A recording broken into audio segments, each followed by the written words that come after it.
Have you ever wanted to know what local police are doing to combat crime? Stay tuned and we'll show you next on Patrol.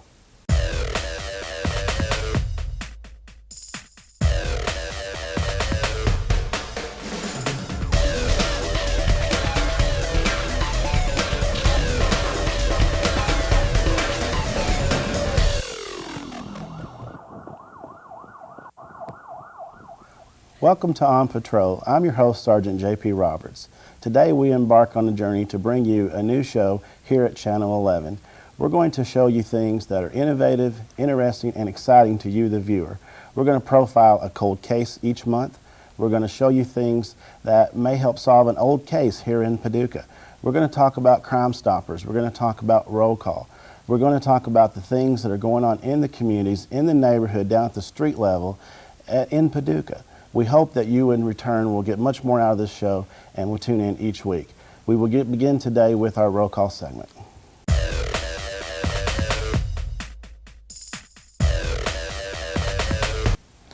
Welcome to Roll Call. Roll Call is a briefing of events and crimes that have occurred in the city of Paducah within the last month, and we want to bring those to you today. Recently in the area of 2700 of Tennessee, block of Tennessee Street, we had a recent string of car thefts and vehicle thefts in that area. We have received some reports from cars being entered during the night around town, residential areas, and some public parking lots, mostly after dark. Keys were left in vehicles. People have been hiding keys in the visors and under floor mats. Would-be criminals are finding these keys and they're stealing the vehicles. We also have a lot of property being taken from vehicles. Remove your valuables from your cars. Don't leave cell phones, purses, wallets, CD cases, anything that may have a value to it needs to be removed from the vehicle. And that's this week's edition of Roll Call. Welcome back. Today on the show we have Detective Sergeant George Johnson from the Paducah Police Department. And today he's going to talk with us about Crime Stoppers. Welcome to the show, George. Thanks for having me, JP. Not a problem. George, why don't you tell our viewers that may not be familiar with Crime Stoppers exactly what is Crime Stoppers? You know, we see the billboards, the signs, you hear it a lot, but some people, you know, they may not know. It's a cooperative program between the police and the community to allow citizens who may have witnessed a crime or have information that the police would be interested in to contact them, give them the information, and remain anonymous. It's utilized by people who don't want to be tied down with the police investigation. You just want to pass information along and really don't want their name involved. In addition, those people can sometimes collect a cash reward if that information leads to an arrest of that individual. Oh. Do you find that being anonymous is a big factor? I mean, if people are going to call and leave a tip, you know, is there a process that you can share with us that we can maybe share with the viewers? How do we protect that anonymous caller? JP, the way we protect people's identity is we never ask for a name to begin with. If you call Crime Stoppers, no one will ever ask you for your name. There's no caller ID on that telephone, so we don't know what number that you called from. Also, we'll give you a number, and that's what you'll be, I guess if you're going to be identified, it'll be with that number. And the purpose of that number is to attach a person with a tip or an identity with a tip. And your only identity is that number. In a couple of weeks after you call in, you can call back and you can give the operator that number, and she will check and see if there's a reward listed to that number. Okay, and then you will follow her instructions to go pick up the reward.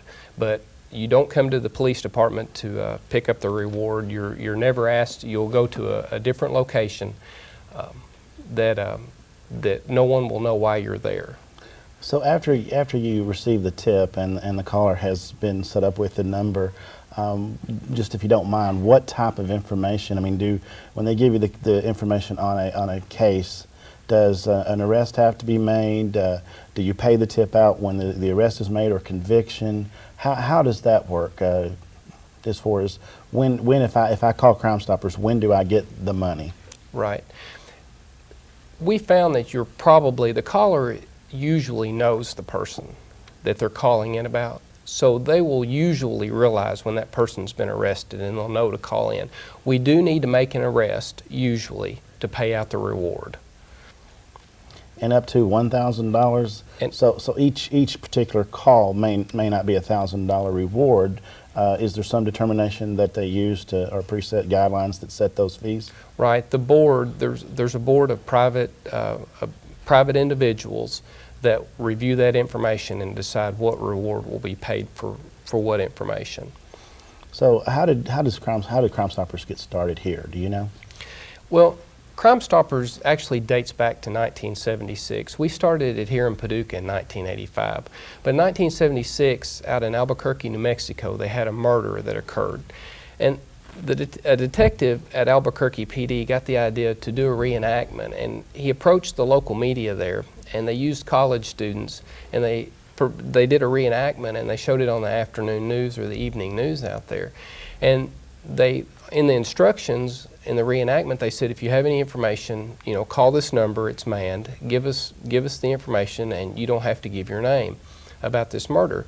And they actually ended up solving the case with that reenactment on the local news, and it's blossomed since then. We picked the program up here in McCracken County in 1985, and it's called the West Kentucky Crime Stoppers. It serves all the local law enforcement in this area. Do you have any statistics on the type of work that they've done in terms of rewards they've paid out and how many cases that it may have helped solve? Right. I know that nationally they've solved about 500,000 crimes, and they've recovered about $3 billion in stolen property and narcotics and such. Here in Paducah, I know since the inception in 1985, they've paid out about $131,000 in tips. Wow. Where did they get that kind of money? Most of this money all of this money comes from private contributions and maybe sometimes from the court system. I know just from my personal experience, I go to the quilt show because I work it every year, and they're down there raffling off a ticket. So I just wondered out of curiosity if they raised that much money in Right. quilts. How would someone get involved with Crime Stoppers if they wanted to help the board or someone to raise money or work with Crime Stoppers? We have a meeting second Tuesday of every month at the police department, and you're welcome to attend. I guess one of the final questions I would have for you would be if I have some information about something and I'm watching the show and I want to remain anonymous and I want to call Crime Stoppers, how do I do it? What's the number? It's 443-TELL, T-E-L-L, and that'll get you straight through to us. And Crime Stoppers, the telephone is located in the police department, is that correct? That's right. It's manned in the detective division. And it's answered 24 hours a day, 24 hours a day? Right. Well, you might not get a live person 24 hours a day, but there's a recording and you can leave the information. George, we've been talking about Crime Stoppers, but you've actually brought with you a Crime Stoppers profile for today. And we'll have that when we come back.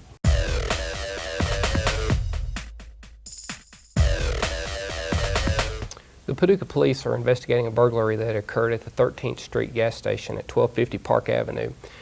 This occurred January 1st. Someone broke in the side of the building, knocked a hole in the wall, entered, and they took about $1,000 worth of cigarettes and some other items. If you have any information regarding this crime, please call Crime Stoppers at 443-TELL. You may receive a cash reward and you will remain anonymous. Welcome back. We're going to start to talk about a segment of our show called Cold Cases, and what exactly is a cold case. Detective George Johnson is with us again. George, can you tell us what is a cold case? JP, a cold case is a case that the detectives have been investigating and they've run out all the leads on, and there's just nowhere to go with it. We usually classify these as violent crimes.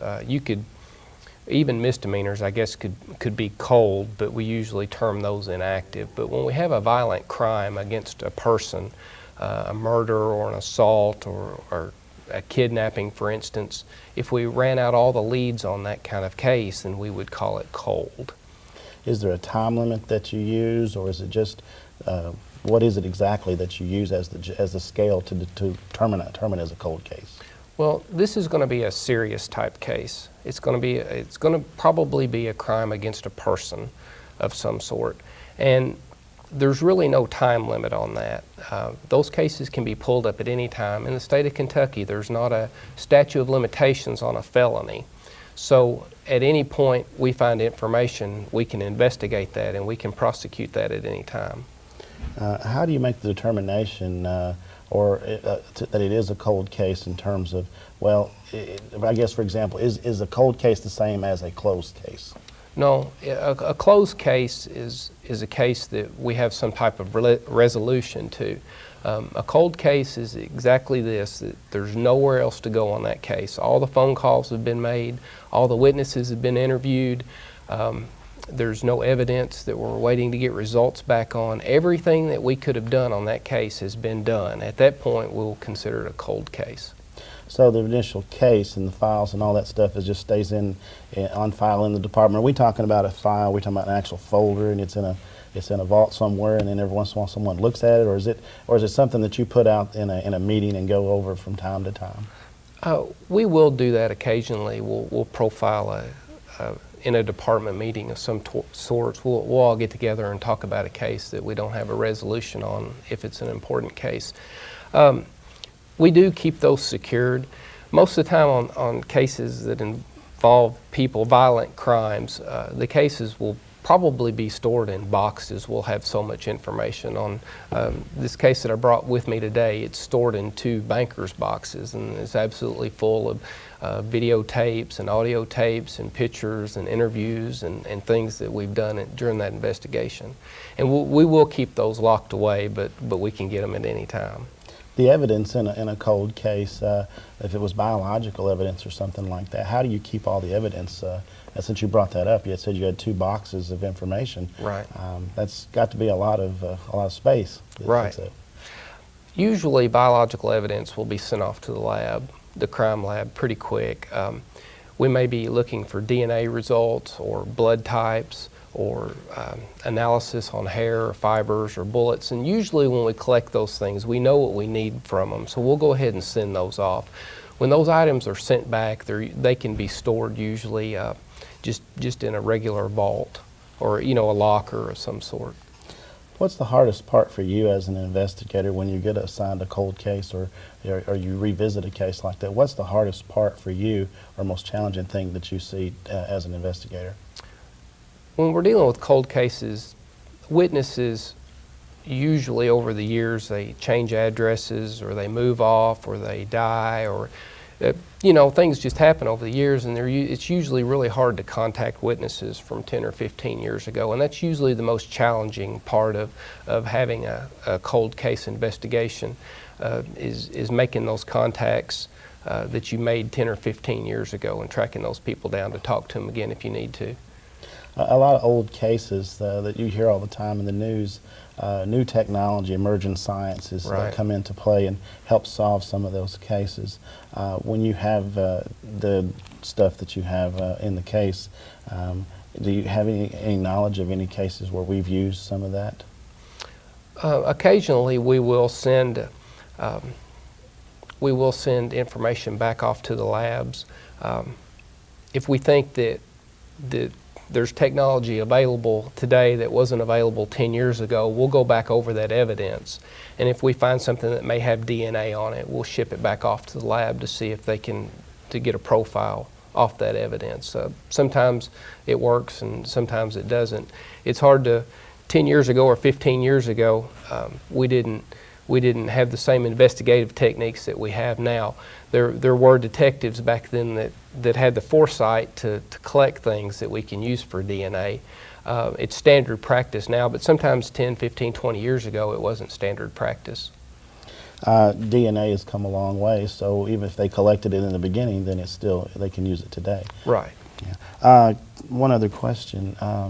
We talked about Crime Stoppers earlier. On cold cases, can someone call in and use the Crime Stoppers line, or do you need to have an identifiable witness for that? Oh, absolutely. You can always remain anonymous if you want to pass information on. We encourage you as a detective working a cold case. I would love to have that one-to-one contact with my witnesses or the person who has the information, and that may just be over the telephone. They're welcome to call Crime Stoppers, but if they're comfortable, they can call straight into the detective division, and we'd be glad to talk to them over the telephone. Do you have any family members or victims of cold cases that do call from time to time? Sure. Well, thank you. George, I understand that we will be back in just a few minutes to profile a cold case.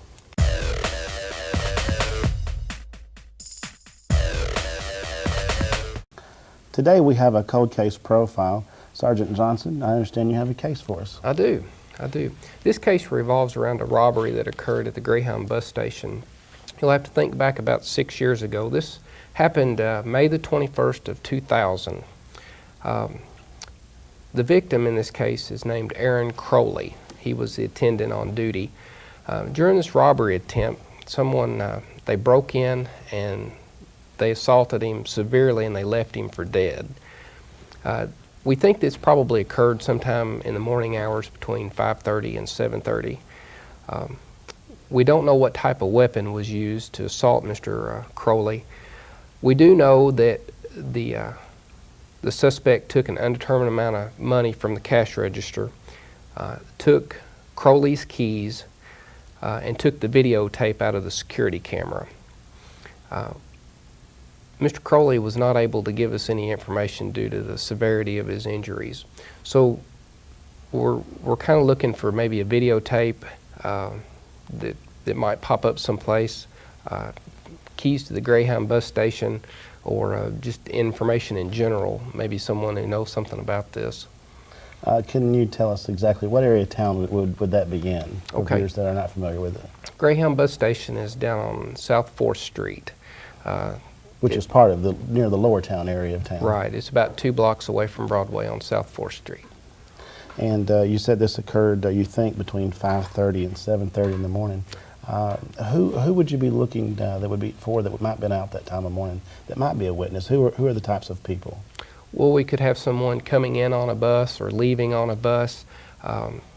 They're paper delivery people, service people that make early rounds like that, people going to work, just anybody who might be out that time of morning. Yeah. I know sometimes there are joggers who may be out in the neighborhood. Very good. Early delivery people.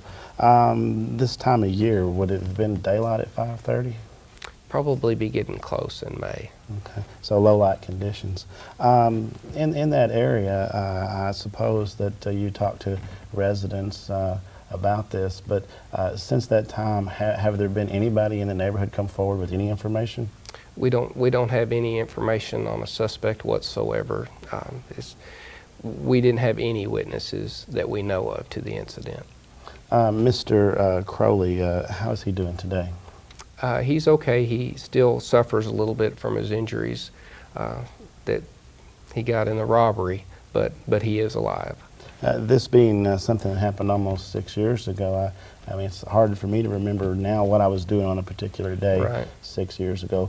Can you think of anything that maybe we could share with the viewers that, even if it might have been something that, we think is normal, might have been, unusual or abnormal for that time of day or in that area? Right. Especially lower town residents, they know their neighborhoods better than anyone, better than the police, definitely. And if you think of anything at all, please, call us and let us know.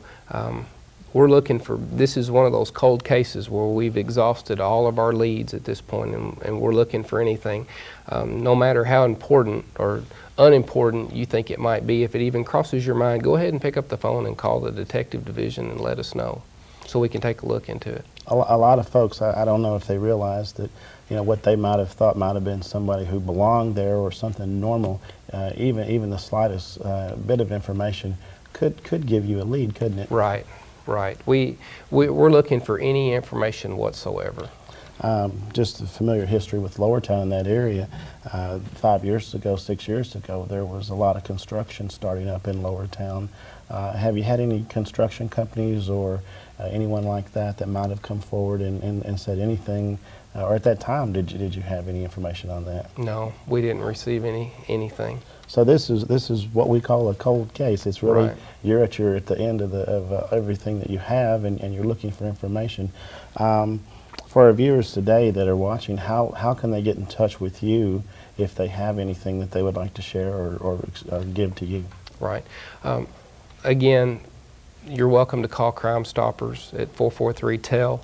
You can call straight into the Detective Division at 444-8553. And do you have an email address? I do. It's gjohnson@ci.paducah.ky.us. George, I'd like to thank you for coming on the show today. I know your time is valuable and you need to get back to work. I hope that some of the information you shared with our viewers will help us solve some of the cold cases. As part of our normal show here, we'd like to take time to thank you, the viewers, for tuning in. We hope that you enjoyed the show and that you'll be back with us next month. If you have any questions or comments, you can reach me at the Paducah Police Department. My telephone number and email address will be displayed at the end of the show. At this time, I would like to take you to another segment of our show, the closing segment that we'll talk about. It will be Offbeat, and it's just some news from the weird and wacky world of law enforcement.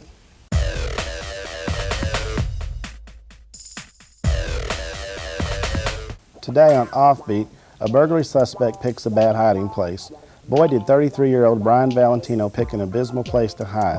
He was being carted off to jail in Syracuse, New York on January 10th when he kicked out the rear window of a cop car he was riding in and dove headfirst through the opening he had created. Still in handcuffs, Valentino ran a short distance and ducked into a building, where he ran through a hallway and hid behind the door. Well, there was one small problem. His hiding place was inside the headquarters of the county sheriff's office. It looks like Valentino didn't happen to notice there was a big yellow star on the entrance. A retired deputy working part-time in the building spotted the snow-covered, handcuffed man running into the lobby. He chased Valentino down the hall and held on to him until the cop he had escaped from showed up. As you might have guessed, Valentino now faces additional charges for the escape attempt. Thank you for watching On Patrol. I'm Sergeant J.P. Roberts, your host. We'll see you next time.